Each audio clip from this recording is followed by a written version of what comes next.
Pelajar, kita sudah mempelajari bagaimana untuk menerbitkan ungkapan algebra.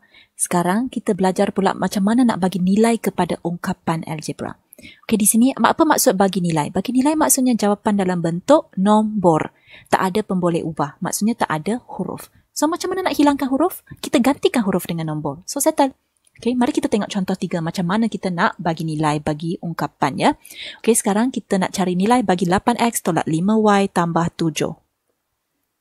Okey, diberi x sama dengan 3 dan y sama dengan 2 ya. So, senang je. Apa maksud 8x? Kita dah belajar sebelum ni ya. 8x maksudnya 8 darab x. Apa maksud 5y? 5y maksudnya 5 darab y.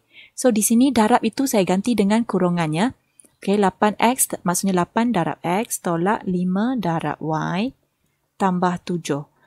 Yang kurungan ni maksudnya darab. Kita dah belajar dalam bab 1 ya. Katakan 2 kurungan 7 maksudnya 2 darab 7. 2 kurungan 5 maksudnya 2 darab 5. So ini kita dah belajar dalam bab 1 ya. Saya harap korang ingat lagi. Okey, sekarang x dan y masih wujud. Saya perlu hilangkan mereka dengan menggantikan mereka dengan nombor. So dalam soalan x sama dengan 3. So x saya padam, saya letak 3. Y sama dengan 2. So saya padam y, saya letak 2. So, di sini 8 kurungan 3 maksudnya 8 darab 3 sama dengan 24. 5 kurungan 2 maksudnya 5 darab 2 maksudnya 10 tambah 7. Dengan bantuan kalkulator, kita akan dapat jawapan 21. Nampak tak jawapan dia hanya nombor sahaja? Langsung tak ada x, langsung tak ada y. Mereka sudah hilang. Okay, so ini maksudnya kita memberi nilai kepada ungkapan.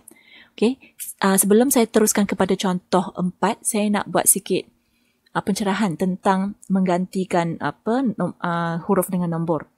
Ramai akan buat kesilapan yang macam ini. 5y tambah 7.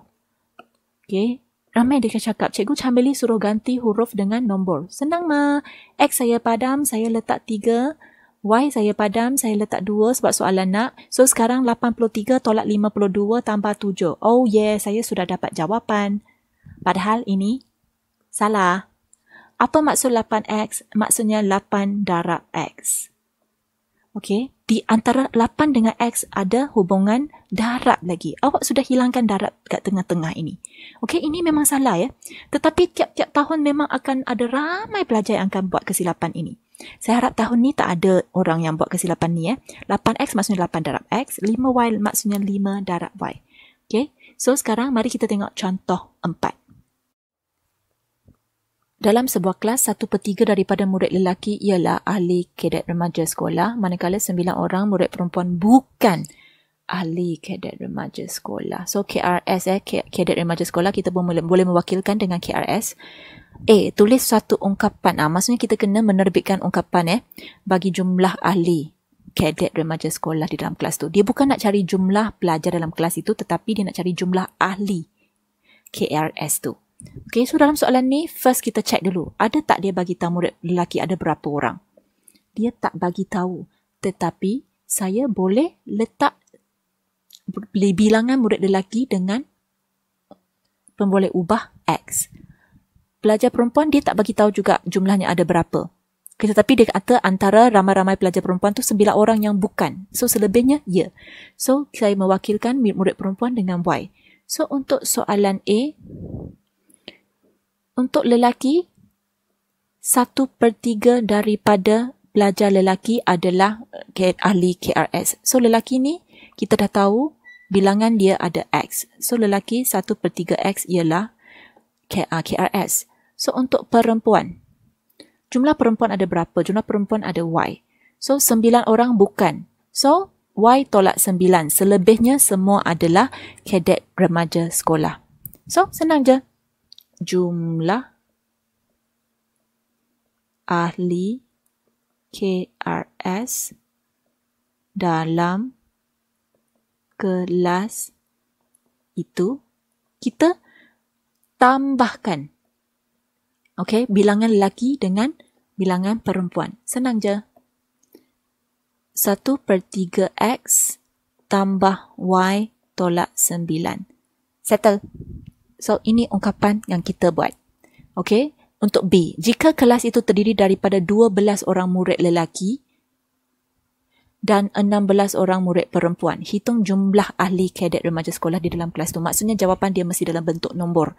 So, sama macam tadi contoh 3 kita buat. Kita gantikan X dengan Y dengan huruf yang diberi. So, 12 orang murid lelaki. Murid lelaki tadi kita mewakilkan dengan huruf X.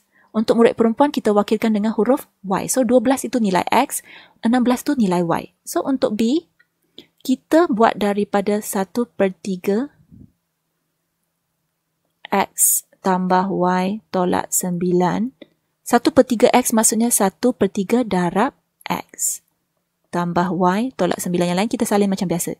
So, nilai X adalah 12. Dalam soalan, 12 orang lelaki. X tu lelaki. Y itu perempuan. So, perempuan ada 16. So, 1/3 kurungan 12 maksudnya 1/3 darab 12. So, kita akan dapat 4 tambah 16 tolak 9. Guna kalkulator, kita akan dapat 11. So, maksudnya dalam kelas tu ada 11 orang adalah ahli KRS. Okey, so ahli KRS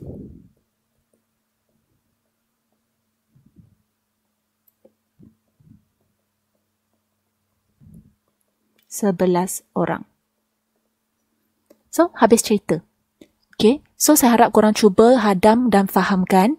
Okay, lepas tu, dengan merujuk kepada contoh 3 dan contoh 4, saya harap korang boleh siapkan latih diri 5.1C di muka surat 109. Okey, selamat menjawab.